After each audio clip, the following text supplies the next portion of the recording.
ও পরদর অন্তরালের মা, মনোযোগ দিয়ে শুনবেন। আল্লাহর হাবিব মুহাম্মদুর রাসূলুল্লাহ সাল্লাল্লাহু আলাইহি ওয়াসাল্লাম বলেন, আমি যখন গেলাম মিরাজের রজনীতে জাহান্নামের ভিতরে, তখন দেখলাম একদল নারীদেরকে তাদের জিহ্বার মধ্যে আংটা লাগাইয়া তাদেরকে ঝুলাইয়া রাখছে, আর তারা আত্মচিৎকার করতেছে। তাদের শাস্তিটাই হলো এরকম ভাবে। আল্লাহর নবী বলেন, জিবরাইল, এই যে শাস্তিটা দেওয়া হচ্ছে, কেন গো এই শাস্তিটা দেওয়া হলো?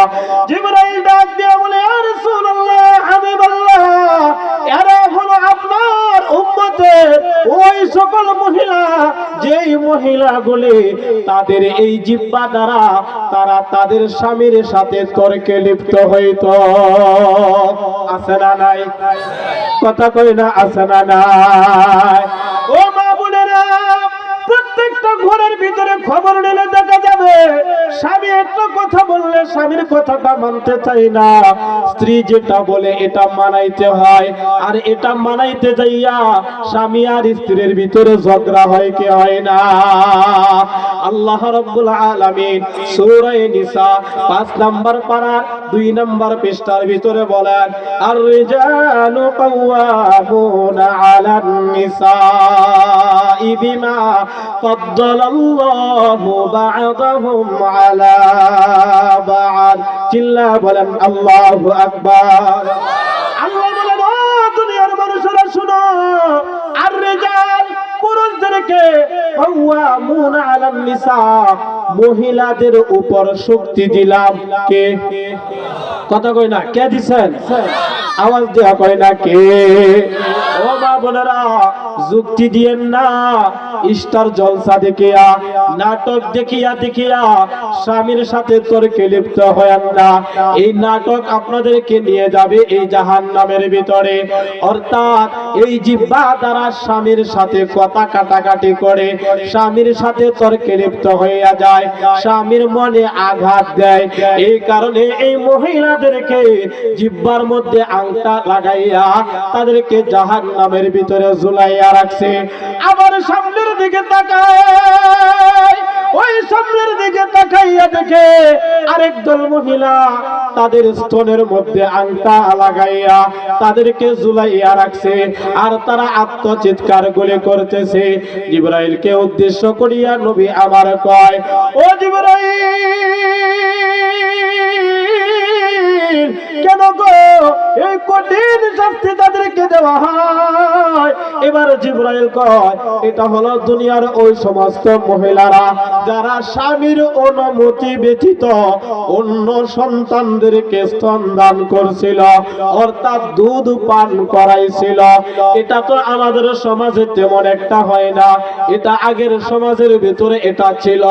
দুধ, শিশুদেরকে দুধ পান করাইলে তখন তারা বিনিময়ে টাকা দিনার দিরহাম পাইত। এই জন্য স্বামীর অনুমতি ছাড়া অন্য কোন বাচ্চাদেরকে স্তনের দুধ পান করানো যাবে না। যারা করাইছিল তাদের শাস্তিটা এরকম ভাবে চলতেছে। আবার আরেকটু সামনের দিকে যখন তাকায়, এবার দেখে একদল মহিলাদের পায়ের মধ্যে আংরা লাগাইয়া উল্টা করিয়া জাহান্নামের ভিতরে ঝুলাইয়া রাখছে। নবী আমার ডাক দিয়া কয়, জিবরাইল, এই যে মহিলাদেরকে উল্টা করিয়া পায়ের মধ্যে বেরি লাগাইয়া আংটা লাগাইয়া ঝুলাইয়া রাখছে, তাদের অপরাধ কি? এবার জিবরাইল বলে, ওগো নবীজি, তারা হলো আপনার উম্মতের দুনিয়ার ওই সমস্ত মহিলারা যারা স্বামীর হুকুম ব্যতীত স্বামীর যেই জায়গা আছে, বাড়ি আছে, ওই বাড়ি থেকে তারা বের হয়ে যাইত। আছে না নাই? কথা কই না, আছে না নাই? স্বামী কো বাজারে যাইও না, বিবি কো গেলে কি হইছে, তুমি তো যাও, ওই আমার পছন্দ মতো কিছু কিনি। আছে না নাই? কথা কয় না, আছে না নাই? সামনে আবার আসতেছে 14 ফেব্রুয়ারি, বিশ্ব বেহায়াপনা দিবস। কথা কন, আছে না নাই? ও যুবতী মহিলারা, ও পরদর অন্তরালের মা, মনের মধ্যে কষ্ট দেওয়ার জন্য বলি না, মনের মধ্যে আপনাদেরকে পরকালের আযাব থেকে বাঁচানোর জন্য এই মাহফিলের আয়োজনই করা হয়েছে।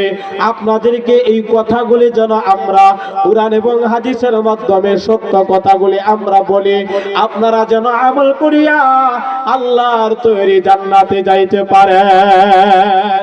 তাহলে 3 নম্বর দেখলেন, পায়ের মধ্যে আংটা লাগাইয়া উল্টা করিয়া ঝুলাইয়া রাখছে। এবার বলেন এরা কি অপরাধ? বলে স্বামীর হুকুম ছাড়া তারা ঘর থেকে বাইর হইয়া অমুকের বাড়িতে চইলা যাইতো, অমুকের বাড়িতে চইলা যাইতো। স্বামী যখন বাড়িতে থাকে না তখন আড্ডা দেওয়ার জন্য আরেক গ্রামে চইলা যাইতো। এরকম রেওয়াজ সমাজের ভিতরে আছে না নাই? ও পর্দার অন্তরালের মা, স্বামীর অনুমতি ছাড়া বাবার বাড়িতেও যাইতে পারবেন? কথা কয় না, কথা কয় না।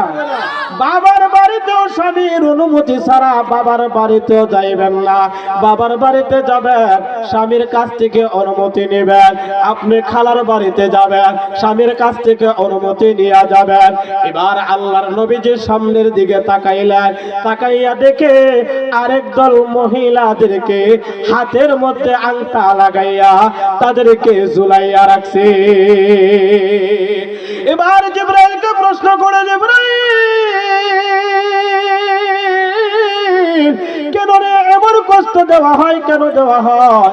জিবরাইল ডাক দিয়া কয়, ওগো পয়গম্বর, ওরা হলো দুনিয়ার ওই সমস্ত মহিলারা যারা তাদের এই হাতের দ্বারা তাদের স্বামীর সম্পদগুলি, টাকা পয়সাগুলি স্বামীর অবর্তমানে তারা অন্য জায়গায় খরচ করত, চুরি করত। এরকম সুরনি মহিলা আছে না নাই? কথা কয় না, আছে না নাই? স্বামীর বাড়ি থেকে লুকাইয়া লুকাইয়া বাবার বাড়িতে জিনিস নেই।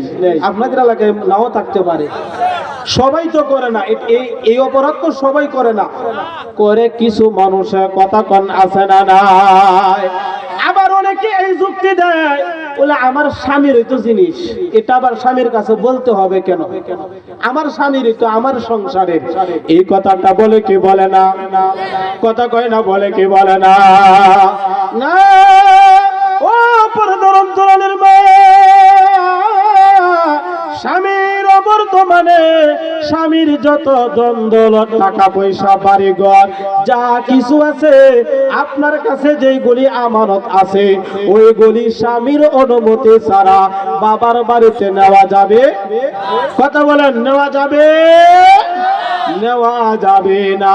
আর যারা এই পাপে অভিযুক্ত আছে তাদের শাস্তি হলো হাতের মধ্যে আংটা লাগাইয়া ওই জাহান্নামের ভিতরে তাদেরকে ঝুলাইয়া রাখছে।